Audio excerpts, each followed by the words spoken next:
Sige po, sabay-sabay po tayo. Acts chapter 1 verse 4, the Bible says, basa. And being assembled together with them, commanded them that they should not depart from Jerusalem, but wait for the promise of the Father, which saith He, Ye have heard of me. Let us pray. Dakilang Diyos, Panginoon, maraming salamat po sa hapon ito, pinagkatiwala niyo po sa amin once again.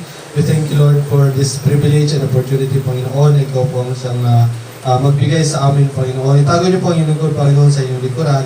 At ikaw po ang siyang magturo at mangaral sa amin, Panginoon. Patay niyo po ang putin ng bawat isa, Panginoon, at ito namin, magamit namin po sa aming pagpapatuloy, Panginoon. So lang namin nabalik ang papulit ko. Salamat sa pangalan ni Jesus. Amen. Ayan po. Sabi po dito, nung binasa po natin, and being assembled together with them, commanded them that they should not depart from Jerusalem, but wait for the promise of the Father, which saith He, Ye have heard of me. Ang nagsalita po dito, nakarandator po yan, ang Panginoon sa Kristo. So tayo pong mga anak ng Diyos, o tayo pong mga mananampalataya, nandito po tayo, unang-una, isang reason kung bakit po tayo nagpapatuloy because of the promise of the Lord. Amen?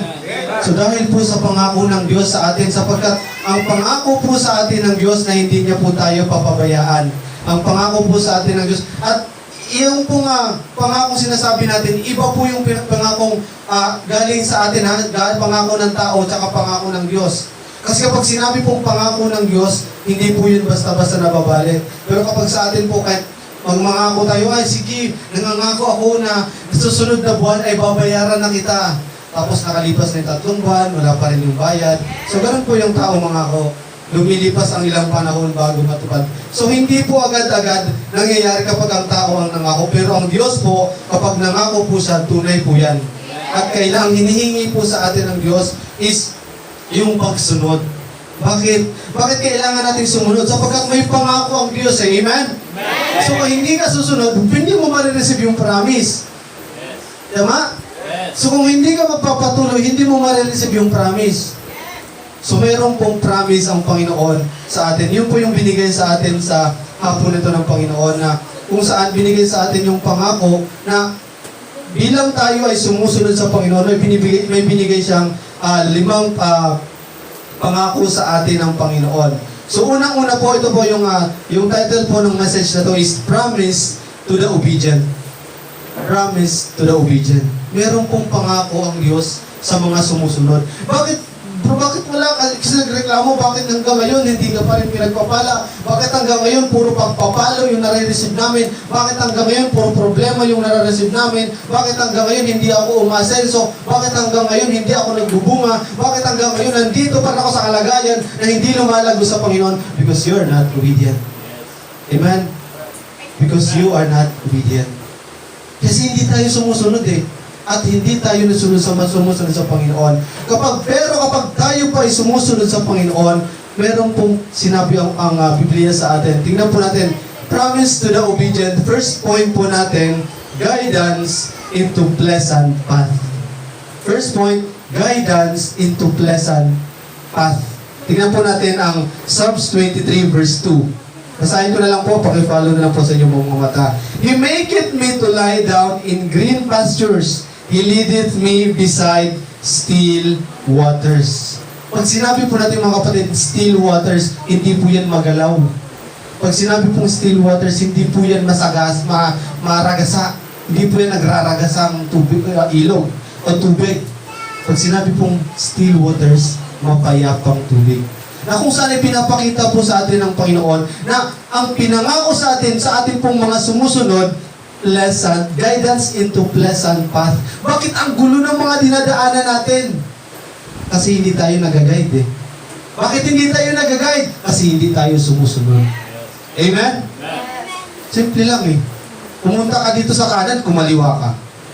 Pumunta ka sa kaliwa, sa kanan ka pumunta. Anong nadatnan mo? Unpleasant path. Pero kapag sinabi ng Diyos, pumunta ka dito sa kaliwa, dito ka mag-aaral, dito ka magtuturo, dito ka magiging katuwang ng gawain, dito ka magiging kagamit-gamit sa ministry, doon ka magpagamit. Because it is the pleasant path for the Lord. Amen? Kasi yun yung tama, yun yung sinasabing still waters. Ang sinasabi ng Psalms na, He maketh me to lie down in green pastures, He leadeth me beside still waters. Hindi po tayo mabihirapan, hindi po tayo magsasuffer, hindi po tayo magugulimahanan sa dadaanan nating path kung sumusunod po tayo sa path na gusto ng Diyos. Kaya may promise siya guidance into pleasant path. Kasi hindi ka naman i-guide ng Diyos sa unpleasant na mga daan Hindi ka i-guide ng Panginoon dun sa mga mahihirap na gawain, dun sa mga mahihirap na pagsubok sa buhay kung sumusunod ka. Pero bakit sinusubok ng Panginoon? Anong nangyari kay Prophet Jonah? Anong nangyari sa kanya? Nahirapan siya sa path na dadaanan niya. Simple lang naman ang utos ng Diyos Pumunta ka sa lugar ng Ninive, sumakay ka ng barko, baka nandun ka, pangaral mo ang salita ng Diyos para baguhin yung mga tao doon. Sumunod siya hindi. Hindi Ano nangyari? Unpleasant path. Tinapon sa barko, nilunok ng malaking isda. Anong nangyari? Doon siya nagstay ng 3 araw, 3 gabi. Makaamoy pa lang tayo ng tiyan ng tilapia, ang baho na Paano pa magstay ka sa loob? Ganun po yung sinasabing unpleasant path. Pero kung sinunod niya agad ang Diyos, hindi siya nagtiwala sa sarili niya, hindi siya nagtiwala sa kakayahan niya, pleasant path yung dadaanan niya. Amen? Yes. Simple lang Kapag pleasant path, hindi tayo mahihirapan. No, sabi nga, di ba, may narinig ako na panood at siguro sa social media, success is simple. We're just making it hard. Tayo lang magulo. Tayo lang nagpapahirap. Ganun din sa Panginoon, ang sinasabi dito ng Panginoon. Ang gusto ng Diyos, yung katagumpayan sa Panginoon, papadaanin niya tayo sa tamang daanan, sa maayos na daanan, kung susunod tayo. Kaya nga, promise to the obedience. Pangako ng Diyos. So gusto mo bang maranasan tong promise ng Diyos to guide us into pleasant path? Sumunod tayo. Simple lang Sumunod tayo. Yun po yung first point po natin. Pangalawang points po natin. Promise to the obedient, guidance in making decisions. Guidance in making decisions. Bakit nahihirapan tayo magdesisyon? Kasi sarili natin yung susunod. Kasi sarili nating desisyon yung ginagawa natin. Walang guidance ng Panginoon. Ano sinabi ng Panginoon? Kapag hindi mo alam yung gagawin mo, kapag hindi mo alam yung desisyon na nagagawin mo, magbasa ka ng Bible, sasagutin ka ng Panginoon. Pero inuna yung mag-search sa Google. Sa paano kayo gagawin ko kaya to? Magtatanong sa kapitbahay. Hindi inuna magtanong sa Panginoon o sa pinagkatiwala ng Panginoon, sa pastor, kung paano yung desisyon niyang gagawin, kung tama ba to, kung makakabuti ba to. Sabi dito, guidance in making decision. Tingnan po natin yung Psalms. Psalm pa rin, 25 verse 9. Ang sabi po dito ng Bible, the meek will He guide in judgment, and the meek will He teach His way. Diba? Ang Diyos yung mag-guide sa atin. Yung Diyos yung magtuturo sa atin kung paanong desisyon yung tama. Kung paanong desisyon yung makakabuti sa atin. Pero mas kasi tayo ma-advance tayo mag-isip Ay, kapag kinonsern ko sa Kanya, baka magbago na naman desisyon ko. Baka hindi mangyari yung gusto kong mangyari. Ganun tayo Papangunahan agad natin yung mangyayari, yung gusto ng Diyos, papangunahan agad natin. Ay, kapag kinonsern ko to sa Panginoon, baka magkaroon ng iba na naman desisyon. Hindi sinusunod yung kalooban ng Diyos. Sinusunod yung kalooban ng tao natin. That's why, hindi tayo nakakapag-decide ng maayos. That's why yung mga desisyon na ginagawa natin at the end, pagsisisihan natin. Napakaraming taong ganyan. Sigurado na ako sa desisyon ko. Sure na ako. Wala nang atrasan to. Pagdating sa dulo, bakit di mo sinabi sa akin ganyan pala? Bakit wala kang Sino may kasalanan? Tayo. Kasi kapag nagdedesisyon tayo, sinasarili natin. Pero kapag meron ng consequences, maraming na sinisisi tayo. Naghahanap na tayo ng masisisi. Amen? Ay, kasi hindi ako sinabihan Ay, si ganito kasi hindi ako Sino bang desisyon? Sino bang may sariling utok? Di ba may utok naman tayo lahat? Yes. Ikaw magdidesisyon. pero iludulog mo pa rin sa Panginoon because He will guide you in making decision. Lord, tama kaya itong gagawin ko? Lord, kapag lumakad ba ako sa ganito, pagpatuloy ba ako sa ganito, magiging mabuti ba ako? Magiging makagamit-gamit ba ako sa gawain? Marami sa atin, Pastor, pakapag-pray naman po ako, para magkatrabaho po ako. Tapos ngayon, asan na yung mga nagpapapray? Wala na. Kasi sarili lang nila desisyon yung gusto nila. Desisyon nila kasi yun. Bago pa ipag-pray, nakapag-desisyon na sila. Hindi yung desisyon ng Diyos. Ay, hindi kayo, huwag kang pumasok dyan. Hindi, wala namang, may pasok ka sa Sunday eh. May pasok ka ng Sabado. Hindi ka makakatulong sa ministry. Hindi ka makapaglingkod sa Panginoon. Hindi magandang trabaho yan. Pero kung desisyon natin, ay, Pastor, kasi, malaki kasi yung sahod eh. Mahirap kasi maghanap ng trabaho eh. So, ba't ka pa nag-ask ng guidance? Kung magdi-disobey ka lang din naman. Diba? Ang sabi nga, diba? Para saan pa yung mga rules, para saan pa yung mga law na binibigay sa atin ng Panginoon, kung yung gagawin mo is disobedience lang din naman. Yun po yung related to yung pinag-usapan natin sa kanina sa senior po ni Erwin sa early bird natin, sa discipline. Kasi yung mga, bakit yung mga monghe, yung mga nagkakaroon ng mga martial arts, sobrang disiplinado sila. Kasi sumusunod sila sa rules. Disiplinado sila kasi pag may inutos sa kanila, pag may pinagbawal sa kanila, bawal. Pag sinabing bawal ka kumain ng karne, bawal ka kumain ng karne. Pag sinabing bawal kang kailangan gawin mo to, gagawin mo to. Hindi ka matutulog, hindi ka matutulog. Kasi ang ang motto nila, may rules eh. Para saan pa yung rules kung hindi mo na naman susundin? So, ganoon din sa atin ng Panginoon. Mayroon kasing yun pinag-uutos eh. Para saan pa yung salita ng Diyos? Para saan pa ito kung hindi na naman natin susundin? Di ba? Pag napakinggan natin dito, labas dito. Yung desisyon na binibigay sa atin ng Panginoon, ganito yung gagawin mo, iba yung gagawin.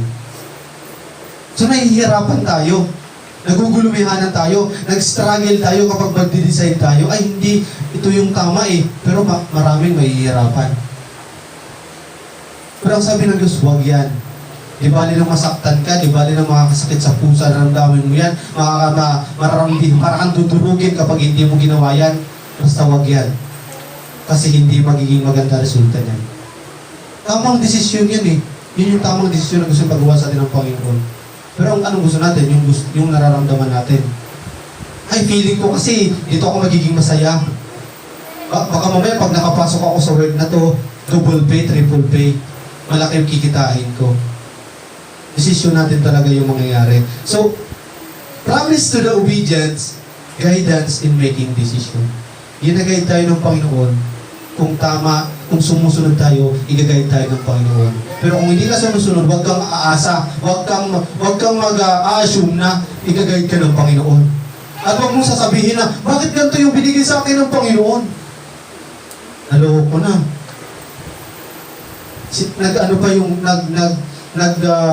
Nasisi pa yung Diyos sa ginawa niyang desisyon. Hindi naman desisyon ng Diyos yan. Diba? So, huwag natin antayin na magsisi pa tayo hanggang sa dulo kung meron naman tayong tamang desisyon na pwedeng gawin. Amen? Yes. So, promise to the obedient, guidance in making decision. Yun po yung second point po natin. Third point po natin, promise to the obedient, guidance unto the end of life. Wow. Amen. Guidance unto the end of life. Bakit pag sa school, sa simbahan, sa lahat ng organisasyon, palaging may tinatawag na guidance? Kasi naliko eh. Kasi may mga lumiliko. Ang pangako na sa atin ng Panginoon, the promise of God is guidance unto the end of life. Kung susunod tayo. Ibig sabihin, hanggang sa katapusan. I-guide tayo ng Panginoon. So, ibig sabihin, yung gusto ipaabot sa atin ng Panginoon, kung sino yung mag-i-endure na magsusunod hanggang dulo, siya yung i-guide ng Panginoon palagi. Kaya ngayon kapag naliligaw ka na, hindi ka kasi sumusunod. Amen?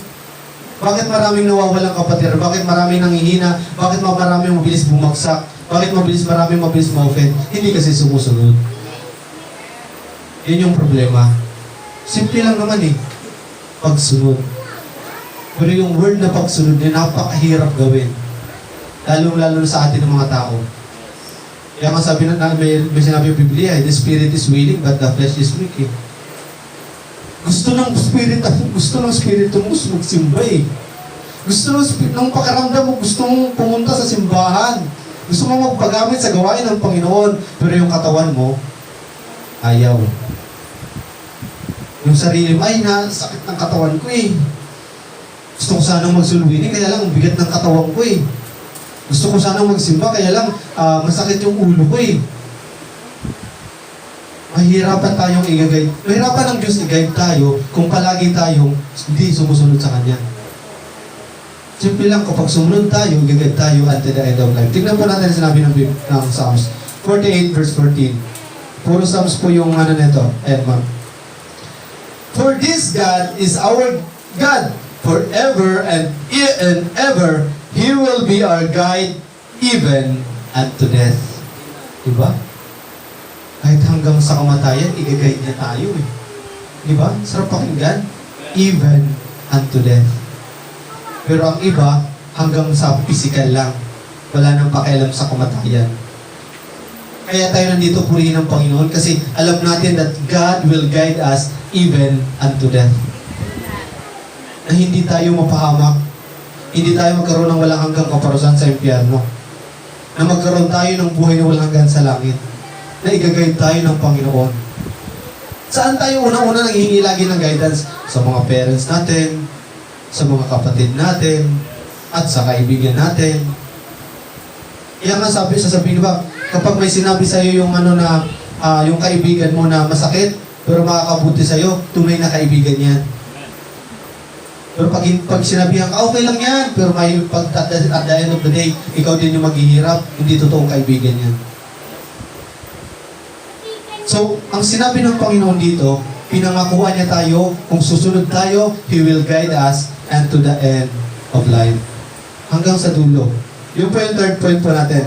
And second to the last point po natin, promise to the obedience, guidance by wise counsel. Guidance by wise counsel. Ano ibig sabihin nito? Tingnan po natin ang Psalms 73 verse 24. Thou shalt guide me with thy counsel, and afterward receive me to glory. Sino po yung nagka-counsel sa atin? Ang Panginoon. Amen? At ang Panginoon, yung pagka-counsel na yun, is pagka-guide sa atin. That we should go into this pleasant path. Yung tamang dadaanan natin. Na yung tama yung desisyon na gagawin natin. Hanggang sa dulo, maging tamang desisyon, maging maayos yung dadaanan natin. Kasi sabi ng Panginoon ng Biblia, siya po ang mag-guide sa atin by wise counsel. Ibig sabihin ng wise counsel, may mga nagka-counsel sa atin para lang i-deceive ka. Amen? Si Satan magurunong mag-counsel yan. Pero, hindi tamang pagka-counsel. Ka-counsel ka niyan, maglaro ka! Kasi, kapag naglaro ka, marami kang makaka-encounter, marami kang makakasalamuha, marami kang kikitain pera. Ganun po yung counsel ng kaaway. At hindi siya wise. Pero ang counsel po ng Panginoon sa atin is wise counsel. May katalinuhan, may karunungan. Ibig sabihin, bago pa natin gawin yung bagay na yun, bago pa tayo maghihingi ng tulong sa Panginoon, alam niya na yung kailangan natin. That's why wise counsel yung sinabi ng Panginoon. Kaya kung minsan nakakagulat kapag mag-advise ka sa mga klase. For example lang, sa akin, may mga klase ako na nagtatanong sa akin, Kuya Roland, paano ba yung ganito, ganyan? Tapos pag nag-explain ako, bakit ang lalim mo magsalita? Sabi ko, sa biyaya po ng Panginoon. Kasi nag-aaral ng salita ng Diyos eh. Sabi niya, bakit parang 45 ka na magsalita? Bukod hindi naman. Tabihaya lang ng Panginoon by God's wisdom. Sa lahat sa atin, kahit mga bata pa kapag kinausap mo, parang matanda na makipag-usap. At kapag naghingi ka ng counsel sa anak ng Diyos, wise counsel yung marireceive mo. Kasi i-guide ka sa tama eh. At yung mga sasabihin sa'yo, para sa ikakalago mo, para sa ikakaayos mo, ikakabuti mo.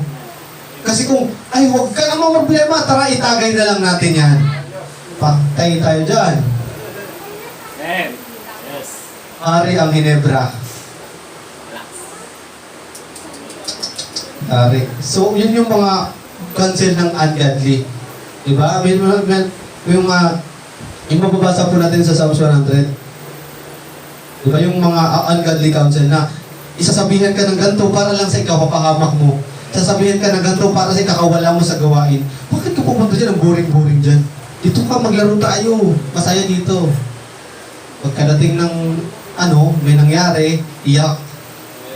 Pastor, sakit po ng mata ko eh. Pastor, abid na.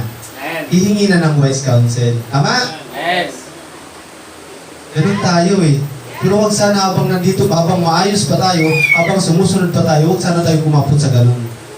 At yung mga nangyari sa mga kapatiran natin na ganun, pag-pray po natin sila na makareceive sila din ng wise counsel. At maunawaan nila yung wise counsel. Kasi baka mamaya nakikinig lang, hindi naman ina-absorb. Diba? So, guidance, promise to the obedience, guidance to the by wise counsel. Yun po yung makikita po natin sa Psalms 73 verse 24. Ayan po. So, last point po natin, promise to the obedience, guidance into all truth. Guidance into all truth. Sa lahat ng katotohanan. Yun po yung gagayad sa atin ng Panginoon. Kaya pag maghihingi ka ng guidance sa Panginoon, kung sumusunod ka, huwag kang mag-isip ng kasinungalingan. Kasi yung mga kasinungalingan, makikita lang natin yan sa cellphone, sa TV, sa mga nag-entertain. Yun, puro mga kasinungalingan i-guide sa'yo yan. I-guide ka puro sa kasinungalingan. Pero yung guide sa atin ng Panginoon into all truth. Kaya nga tayo lumalakad sa katotohanan eh.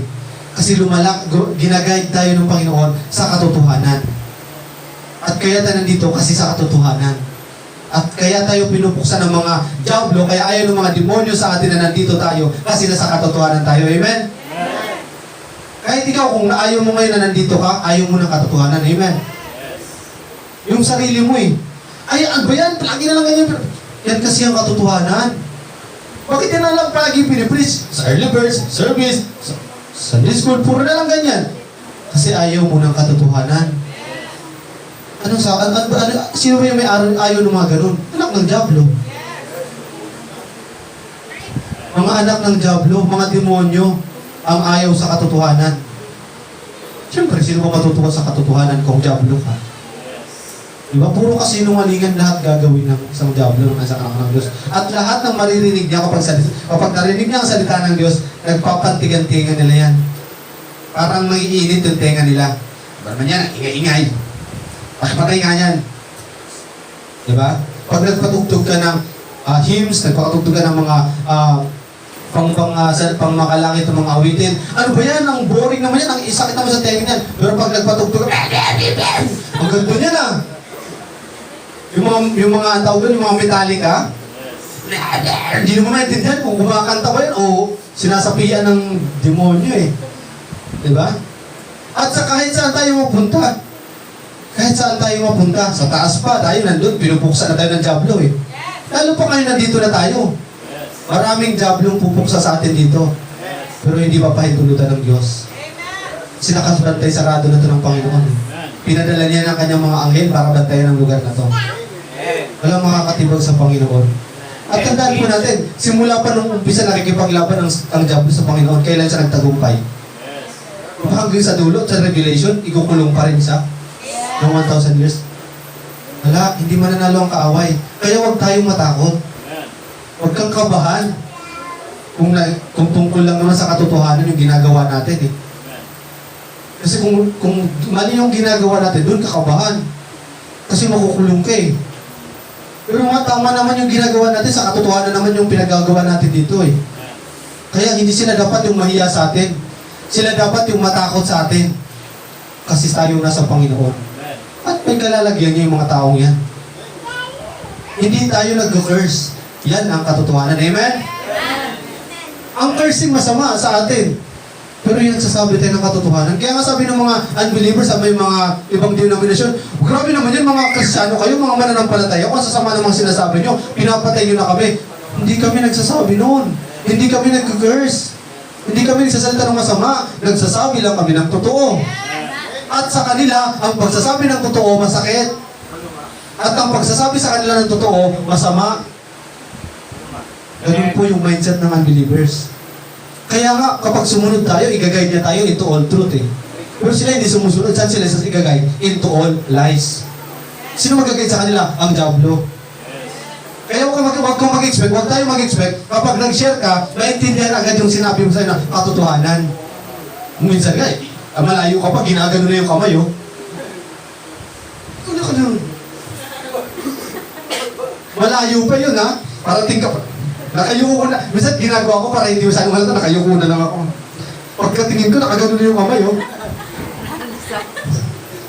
Yung tatawid ka ng EDSA, pinapara ka agad. Hindi ka pinapatuloy. Bakit? Kasi ayaw sa katotohanan.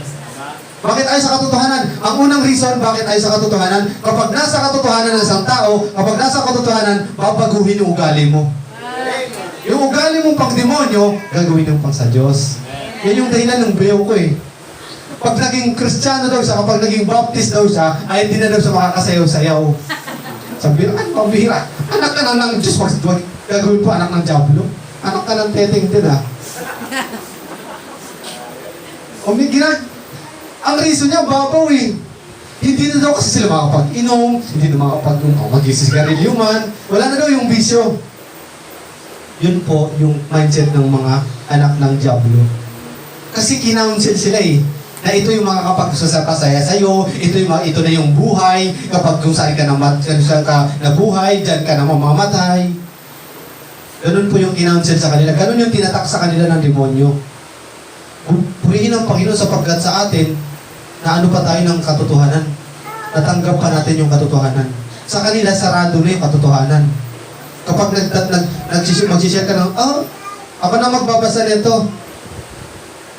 Hindi pala marunong magbasa. Pag pinigyan mo ng track, sige po, okay na, kaya ko na to. Kaya ko na to. Pag tinanong mo, sa langit ka po, sir? Hindi. Kaya niya na daw, pero hindi sa langit. Ganun yung mga unbeliever eh. Sir, babasahin po. Ate, pwede pong mag-aral sa okay na kami. Kapag namatay po kayo, sa langit po kayo pupunta. Hindi, wala nakakaalam nun. Bihira. Diba? Ang layo sa katotohanan. You were guided into lies. Into all lies. So kung ayaw natin i-guide tayo into all lies by Satan, we have to obey. Because the promise to the obedience, pleasant path, guidance in making decision, guidance unto life, end of life, guidance by wise counsel, and guidance into all truth. Ganun po yung gagawin sa atin ng Panginoon. Basahin lang po natin and tapos na po tayo. John 16:13. Ang sabi po ng Bible, howbeit when He, the Spirit of truth, is come, He will guide you into all truth. For He shall not speak of Himself, but whatsoever He shall hear, that shall He speak, and He will show you things to come. Diba? Sinabi sa atin na yung Espiritu ng katotohanan, Espiritu ng Diyos, yung mag-guide sa atin tungo sa lahat ng katotohanan. Kaya nga, ang feeling natin kapag nakagawa tayo ng pagsisinungaling, hindi tayo mapakali. Kung nararamdaman yun, kasi ako nararamdaman ko yun eh. Hindi ka mapakali, hindi ka makatulog. Para kang balisa palagi. Kasi nasa katotohanan tayo. At yung Espiritu na nananahan sa atin sa katotohanan. Kaya kapag naliliwas ka, tinutuwid ka. Kapag tinutuwid ka, huwag kang matigas.